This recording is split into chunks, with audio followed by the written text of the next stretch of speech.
you think that coming from a mixed Yeah. cultural background has a lot to do with your advocacy for xenophobia?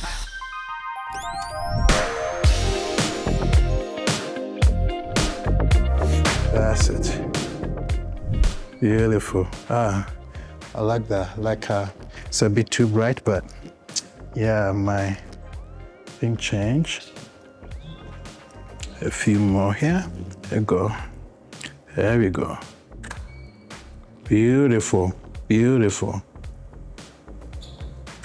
So I was very surprised to hear you grew up you were born in Butterworth. In Butterworth, yeah. And I was like, this is such a small world because I lived in Butterworth from 94. Are you serious? Until 98, yeah. So basically 4 years. Where?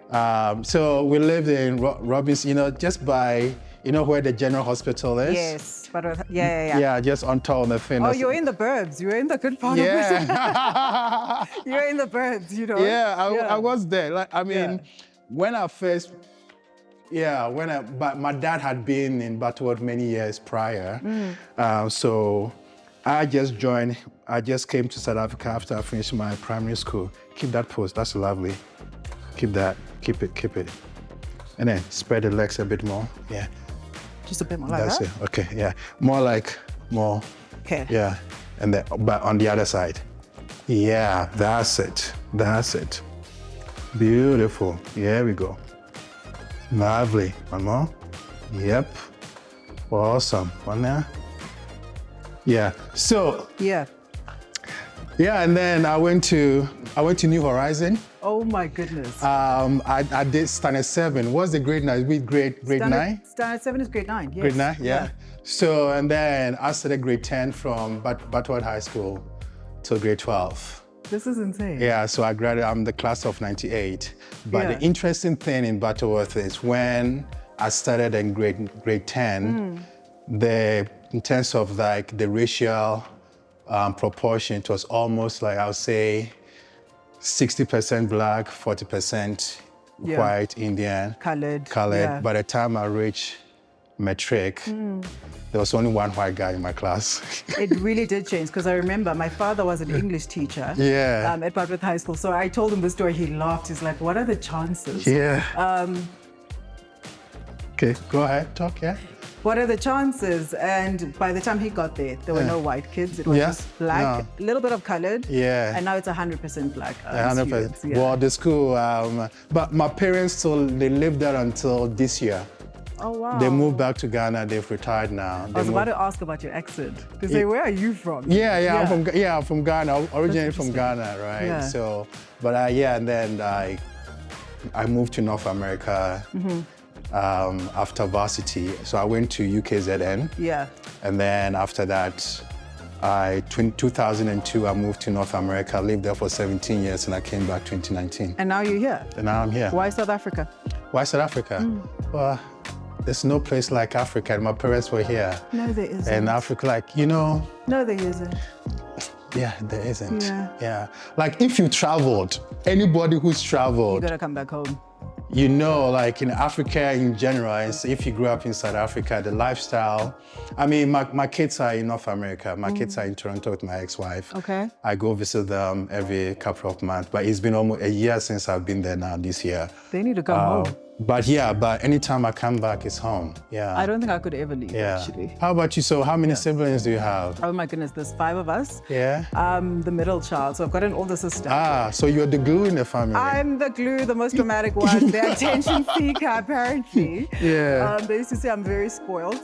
Nice, so that. Beautiful. Come on. So I want to go a little, take 2 steps back. Okay, and I want 1 foot ahead of you like that. Yeah, that's it. There, good, and then the hand, that's it. Let me just find my balance quickly. Go here. That's it, go over. Beautiful. Okay, hold on, I'm gonna give you 2 seconds. I'm just trying to get. Okay, they always say engage your core. That's it. Lovely, oh, that's it. Okay, I'm gonna give you a bit more. I'm looking short. Yeah, go there. Here we go. Here we go. Wonderful. Hear that? That's it. Good. One more. And eye contact with me. There, chin towards me. That's it. There we go. Now stand straight. The other angle, turn here. Yeah, that's it. And then also... Same vibe? No, slightly, just vary it as your comfort level can take you. Yeah, but I want to see the front as much as possible. Yeah, that's it. Here we go. Here we go. Beautiful. Nice one. Nice one. Nice one. Yeah, perfect. So you were you say 5? There's 5 of us. So I've got an older sister. She's a doctor and she lives in East London. Okay. And then I've got my brother, very close in age. Okay. So he works at Land Rover here in Joburg. And then me, the middle child. Yeah. And then a younger sister who's in Cape Town. And the last born has just written his matric. So 5 kids. Yeah. That's pretty awesome. Five kids. Yeah, same here. We have 5. We have 5, including myself, but we're all boys. And very different industries too. Yeah. You know, and I think that's the beauty of it. We're all very different, very loud and wild. We're different, even though we're from the same parents. My side, we're same parent, but we different personalities, different, you know, and then the age gap. I'm 18 years older than my youngest sibling. Yeah. So. Oh wow. Yeah. I guess my mom was trying for another girl after some time, and then hold that. Beautiful. Hold it. I like it. Come on. That's it. Hold that. Wonderful. All right. So. Yeah. For people who don't know, assume that nobody's ever seen you on the screen before. Yes. They don't know who you are, and they're listening to you for the first time. Yes. Who is Melissa in a nutshell? Melissa Nayimuli is, I always say, a 29-year-old Black woman, literally trying to make it in the TV industry in South Africa. I've always been a creative. I've loved writing. I loved watching TV. My mom always jokes that when I was younger, I used to watch reruns of Sierra and Delon, Generations, over and over again. So I'd watch the live broadcast, watch the repeat in the morning, and on the weekend, I'd watch it all over again. And I think that's where my love for, honestly, television and storytelling came from. But at the time, I didn't really know that's what I was doing. I just loved TV. And it was only towards matric where I realized this is the industry I actually want to go into, What was the pivotal moment that's where you realized, okay, television, what was that? What changed it? Funny story is my friend, she's an actress. Her name is Ashley Fisher. So she came to school in high school when we had already moved to Pretoria. We were in grade 11. This new girl just shows up, really interesting, very gorgeous, big dreams.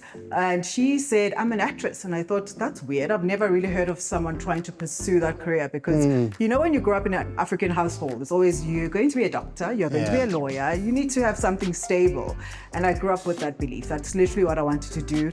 All the way until matric, I applied at Rhodes University for law. Also, I thought I applied. I'll tell you the story now. And my friend was just the storyteller. So she took me through her whole industry. I used to walk around with her when she did auditions, photo shoots. And then I think it was when they come to do, what do they call it?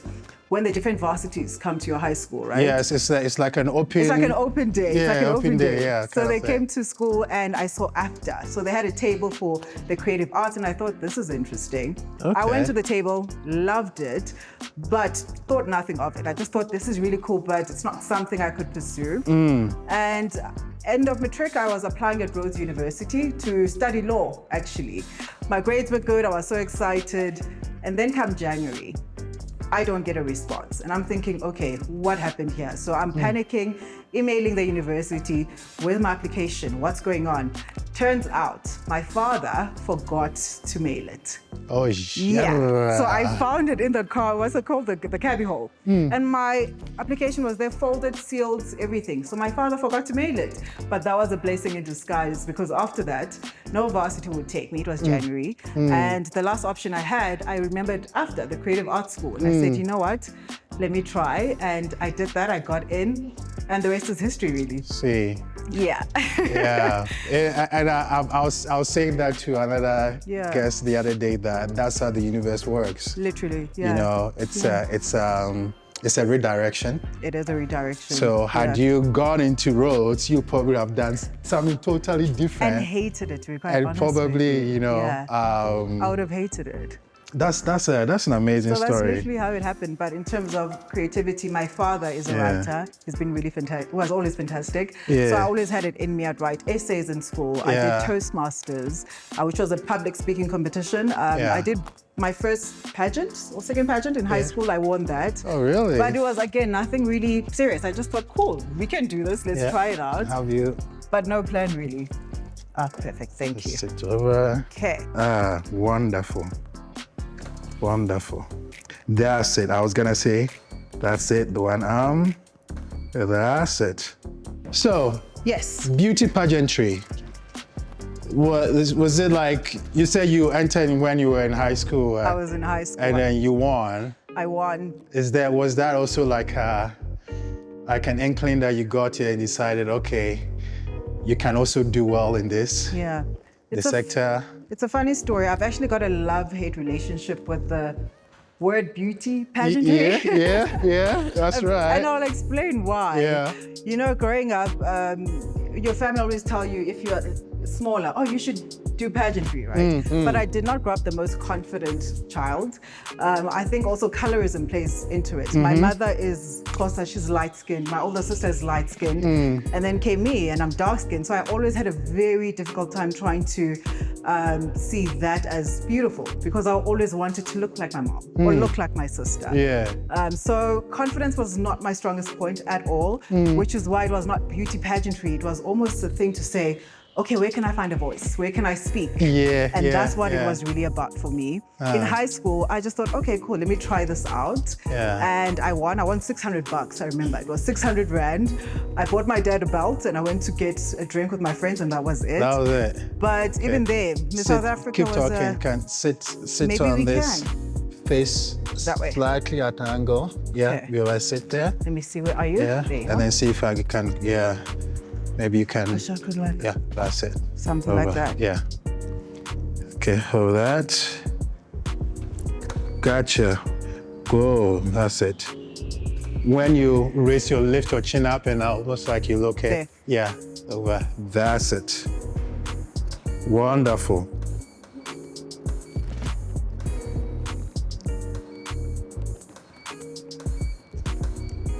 That's it. Beautiful. Hold that. Yes, that's it.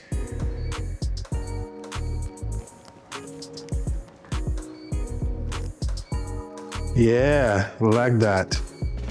Going with the flow here. That's it.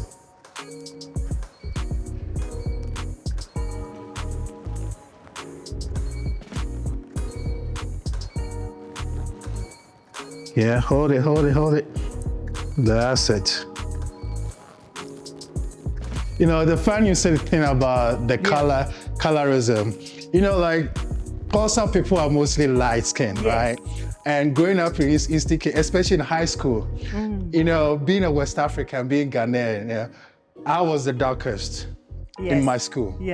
That actually some of my friends jokingly would call me Midnight. Oh, wow, yeah. You know, but I know that joke. you know, but funny enough, you know, I was just telling my partner the other time, like, being a dark-skinned man, you know, like, we are mostly desired. The roles have changed. The roles have changed, right? So yeah, it's like the dark beauty. It's a wonderful thing. And you're right, it has changed. But growing up, it was the worst. It is. Because we were young, we didn't know. We didn't understand. Also, society was not so accepting of us, right? It was like, oh, why do you look like that? And there were certain colors I'd never wear. For instance, now I surprise myself whenever I wear a pop-up yellow or pink, because I never used to want to wear it. Because dark people can't do that, right? We can't wear something like that. So it's quite a huge mind shift in terms of what society is telling us now about dark skin. Hold on, let me move myself back. Okay. That's it. That's Cool. something. Let me see what weird pose we can come up with. Wonderful there. It's good. Let me see what else I can do here. Yeah, that's it. That's give it. you shape. Yeah. Got everything, okay? Look at me. Yeah. Tell me more about during the Miss Universe contest, like your routine, like your regular everyday till the finale. 100%, yeah. The finals, like what was the routine like? It was honestly a jam-packed schedule from the day you landed. There was no rest at all. So I'd wake up at 4 a.m. First of all, you've got a roommate for 21 days. Okay. So it was 21 days, right? 21 days in total. Okay. And I remember because we were all counting down. We're like, let's all go. I woke up at 4 a.m. You take your shower and you start a makeup routine because you need to be hair ready, face ready every single day. And then after that, at around 6 or 7 a.m., you make your way down the lift. As soon as you get down to the lobby of the reception, it's already filled with bloggers, paparazzi, people taking pictures and doing interviews with you before you step out and start your day. Would get on the bus and go for whatever is planned for that day. So most of it was, again, we're in Thailand, we're being hosted by Thailand. So we are touring Thailand. Oh, okay. Visiting different companies, different restaurants, and doing sponsored content quite a lot. Okay. So it was that every day, taking pictures, meeting new people, engaging, and experiencing the space. Until, of course, it got to finale week where it had rehearsals and one interview and all of that. One interview after. So was it like, I mean, did you have any assistant with you? Plus, like, you know, manager? Oh, no. You just... You're on your own. Like all the contestants or just you? No, all of us. We're all on our own. You fly on your own. You land in Thailand. You're on your own. I joke because I had about 5 bags with me. And I didn't think about that landing to say, how am I going to push all these bags on my own? So I landed, I have 5 bags. I can only really push 2 in a trolley. And because of the language barrier, I struggled to find someone to help me. So I had to sign and say, look, can you help me just push this? Whoa. Found someone, you go to a bathroom, you change into a photo-ready outfit while you're still at the airport. I got that advice from past Miss Universe South Africans. You need to change to an outfit because as soon as you step out, there are pictures. There's paparazzi there. So like as if like you don't even, it's like, I woke up like this. No. Off the plane, put on makeup in a bathroom, change into an outfit and heels, and then you go. Hold that pose, hold it. Chin towards the side, yeah. More if you can, more chin, more like your chin, that's right. Lift your chin, that's it. Good, yeah. Okay, cool. Let's get ready for the sit down and then we'll go deeper and talk more stuff.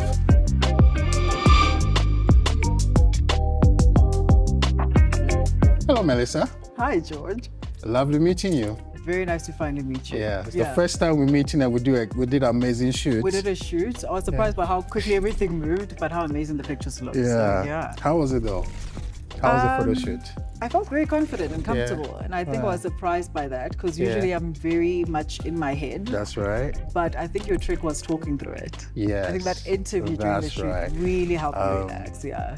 Everybody, the common word that I hear is I'm comfortable. I was so comfortable. Which is really good. Yeah. But I'm glad you made it and Thank you. happy to meet you. And congratulations on your Thank you so engagement. much. Thank you. I think I'm still digesting all of it, honestly. Yeah. When did that happen? Oh my goodness. So before I actually left for Thailand, the letter went home to my parents. Okay.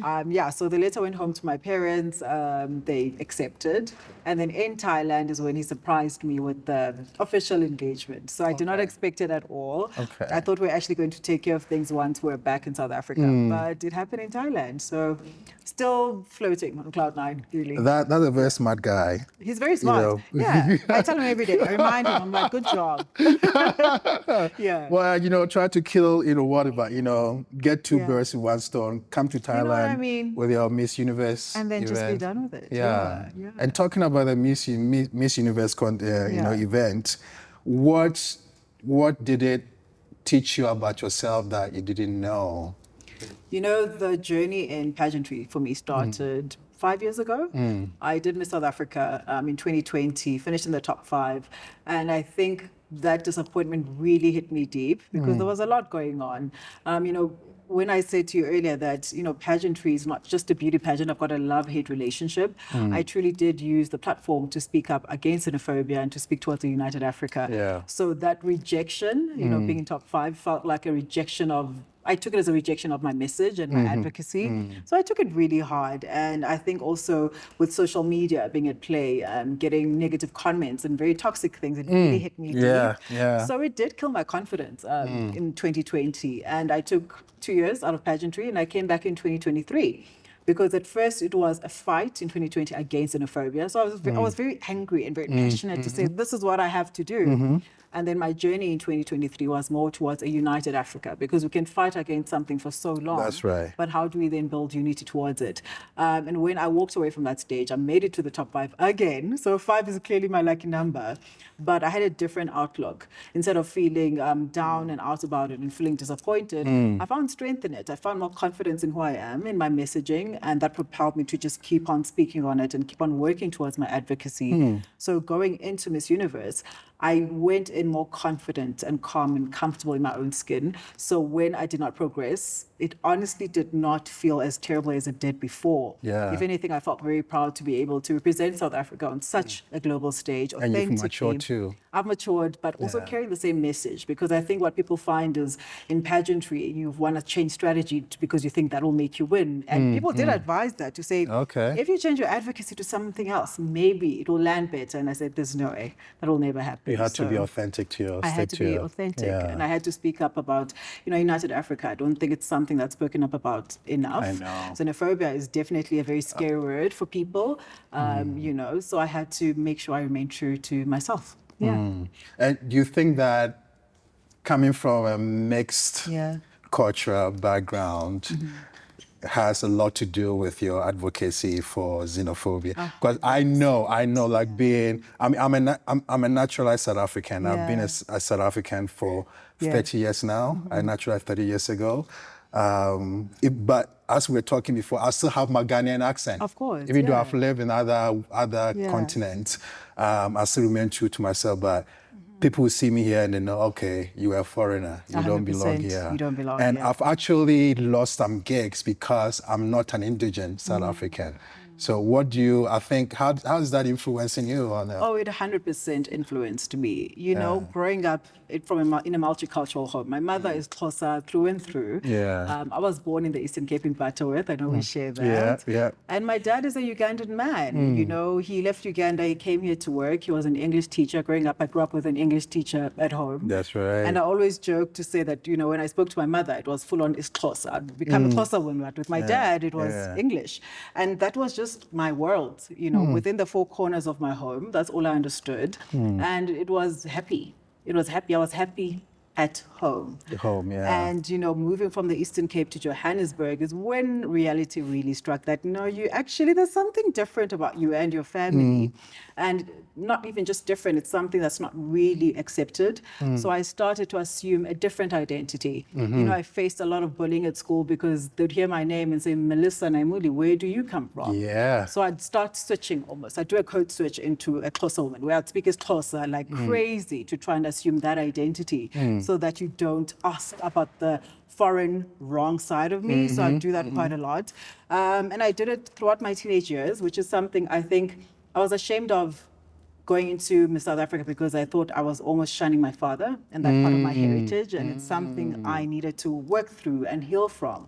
Because from my teenage years, I'd just try to be Xhosa. I'd ask my mom, why didn't you give me a Xhosa name? Because it would make life easier, right? So I'd honestly show up as a Xhosa woman because that was wildly accepted, and that's what I wanted to be. But now at 29, I love my heritage. I love being a Ugandan woman. I love being a Xhosa woman. I'm both. And I think trying to fit into one or the other is definitely who I am. So, I identify myself as an African. When I used to live in Toronto, people ask me, where is that accent coming from? So I'm an African. I'm an African. And I never differentiate, so I'm a Ghanaian or sometimes when people want specific detail, I'll say, okay, I was born in Ghana, but raised in South Africa. I'm an African. I'm an African. Yeah, I'm an African. So it's been... So take us back to the moment when, I'm sure they called you, when like, you know, you got a call to say, congratulations, you are now new Miss Universe 2025. Where were you? What were you doing? What, like, take us to that moment? Oh my goodness, it actually happened so quickly. By the time I went in for my Miss Universe South Africa interview, I'd actually stopped pageantry. I said, I'm done. I'm focusing on my television career, and I love what I do and I love where I am. And I'd closed that chapter.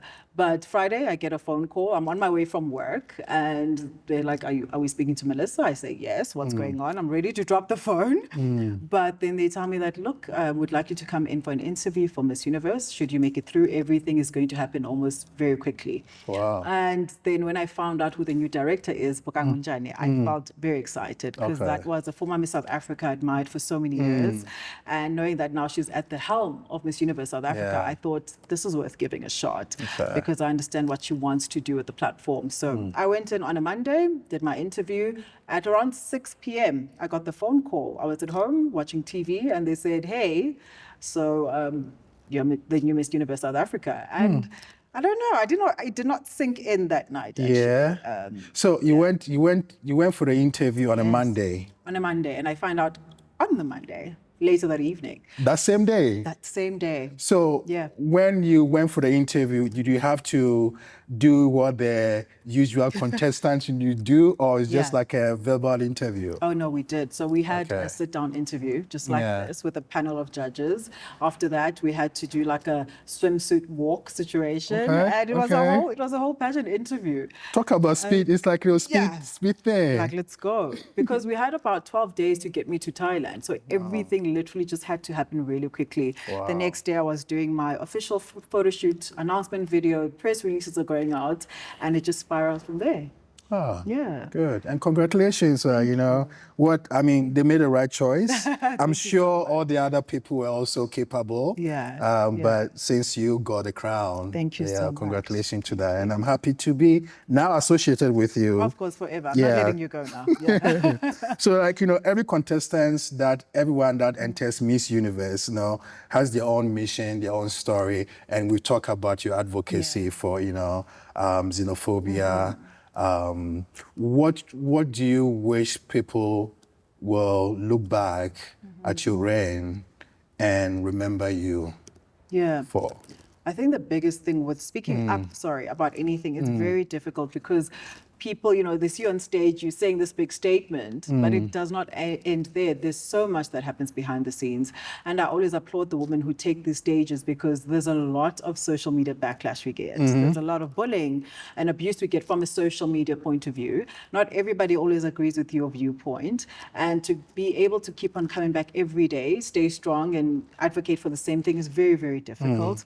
So I think looking back, I'd really love people to see the fact that, you know, we kept on fighting. We kept on speaking, and we tried time and time again. We don't speak up about what happens behind the scenes. And I don't think women get a lot of aid behind the scenes, because even at Miss Universe, you know, speaking to the women there, they said, oh my goodness, I'm switching off my social media, because mentally I just can't keep up with that anymore. And I think it's so painful, because what are we really trying to do? We're trying to speak up about issues about the world. We're trying to change society. But, you know, the toxicity always finds its way back in. And I think social media can be a cruel place. It can be. You know, when it's easier for people to, you know, type a keyboard and hide behind a keyboard and do it, you know, people can. So they can say anything. And I bet that how was your culture in terms of you know, your background coming to play, you being half Ugandan? To be quite honest with you, and I do appreciate the people who followed my journey since I started in Miss South Africa, because they really got to understand my story. But I also came to the realization that for those who met me for the first time, there was a lot of misinformation, where people were almost like, where did she come from? Oh, she's Ugandan. How dare she represent us? What does this mean? You know, saying the most outrageous things. And sometimes you also have to take a step back and say, maybe you just don't understand who I am, or maybe let's just do a little bit of research. However, a lot of South Africans also came to support me. That I really want to thank them for, because people stood up for me in the comment sections. They were trying to retell my story for me. And I think sometimes that's the point of such platforms, for you to reach as many people as possible who can share the message alongside you. And that's really what I got on this journey at Miss Universe South Africa. So thank you to literally every single person who were like the keyboard warriors on my behalf. You know, in any situation, when you're facing a backlash or negativity, oftentimes there are more people who have more positive news for you. But because being humans, we take the bad, the negative ones, that's what we pay attention to. So no doubt that there will probably be the number of people who are still supporting you are way more proportionally 100%. more than. So yeah. And it gave me so much hope to say, you know, we are moving forward. They are naysayers, let them be. Let them be. You know, and but in terms of like the young people, you know, some people that are coming up, looking up to you as a Miss Universe, what advice will you give them when it comes to your own experience being like, you know, facing colorism, you know, other discrimination? What message will you? You know, I said this in 2023 and I still remain steadfast in it to say, you know, you need to pray to find your purpose, but more than anything, you need to pray for the strength to remain in it, because you'll get shaken and tested every single time. And I truly believe that nothing is just easy and simple. And I think once you know who you are and what you want to achieve, you can honestly do anything. So that's what I want to leave with them. What question that you wish that interviewers will ask you, but they never do? Sure. I'm talking about myself. It's a question that I'm supposed to ask you that I never did. Sure, that's a very good question, actually. Never really thought about it. I think the question would be, did I tell your story? If I was asking you, did I tell your story? Because I think we go into every interview, everyone has got their own purpose and their own angle. And I don't think people ever ask, did I tell your story? Right? I can tell your story or my story, but did yours come across? No, I got your story. I got your story. So, which means I did ask some questions. You did. No, good, great. So what's up next for Melissa Nayimuli? Oh my goodness. So I am still the reigning Miss Universe South Africa. So I've got big plans in terms of executing my advocacy. So 2026 is going to be putting it to work. I do work as a television creative film producer. So I'm doing that. I've got a lot of projects coming up next year. And I just worked on my first global show, which is out next year, towards the end of the year. Can we get a preview of that? All I can say is it's a prison drama. It's a prison drama? Very, very hectic. Which network? It's on Netflix. Netflix? Okay, we'll see it. So I'll let you know. I'll let you know. Cool. So I'm busy with my work and then advocacy work and of course the wedding. The wedding. Oh yes. How can I miss that? So it's happening next year for sure. It's happening next year. Okay. All right. I'm not gonna put you on the spot, but I don't know. Invitation, we'll see. You know, we'll see. Let's see how this goes. Oh my goodness. Is it gonna be? Do you plan, like, how do you see your wedding going? Like, do you see yourself, like, you know, is it gonna be in South Africa, here, somewhere in Joburg, or what's any? Okay, let me phrase this. This. Every woman have been dreaming about their wedding day since they're a baby, from what I've heard. Guilty. So what do you envision your wedding day to be like? You know, I was chatting earlier to the ladies and we're saying, I'm more excited about the traditional wedding than the white wedding. I just think the people, the culture, the traditions are always so vibrant and more exciting. So it's going to be big. Definitely doing 2 weddings. I was joking to say my partner is Zulu and Swati. I'm Ugandan and South African. All right. You can imagine. Perfect combination. You know what I mean? It's going to be quite exciting. I've not planned anything as yet. All I know is it's going to be big. It's going to be fun, a lot of people. So I think it'll crack the guest list. It's okay. I know I'm going to have to, because I've been married before. So, you know, I'm going to have my second one. Okay. And when I do, I've decided I will only have a traditional wedding. Really? I really like that idea. Just traditional weddings enough. I love that idea. And the food is better. It's going to be authentically Ghanaian. Ooh, here in South Africa or Ghana? I don't know. We'll see. Destination wedding. It depends on what my partner feels. I love it. I hope she goes Ghana and goes crazy. Good luck to you. Thank you. Well, you know, we're good. Good luck to you. So it's been a great time having you. I wish we can go on more and talk a bit more. When people look back at you today, you know, I think you've answered that question a bit more, but going a bit more deeper, where do you see your vision, your life, say if you have like your life screen ahead of you. Oh, wow. All right. Yeah. Where do you see it going from today? I think the biggest thing is I love viewing and fusing my advocacy with my actual work. Yeah. I'm a storyteller by trade. Okay. And, you know, Chimamanda, one of my favorite authors, she speaks about the danger of a single story because it's always told just from one point of view. And I think she always encourages us to flip the page, you know, look at both sides before you make a conclusion about anything, which is why it aligns so much with my advocacy, because I think there's just one viewpoint of what foreigners are, what they look like. And we saw what that did with racism in South Africa specifically. And I think being able to advocate for United Africa through storytelling would be insane, would be absolutely incredible, which is the projects I'm working on right now to say, how do we reach people? Not in a harsh manner, but rather through storytelling. Education has gone far past the classroom nowadays. We're on our phones constantly. We're watching television. So how do I bring that message into a film, into a documentary? How do we have it as a long-lasting legacy? How do we connect Africa through storytelling? Because too often our story has been told for us. Everything we know about Africa is what's served to us. And sometimes we have some missing gaps in that story. We have to tell our own stories. We need to tell our own stories. We have to put our own, you know, our own stamp to it, our own validation.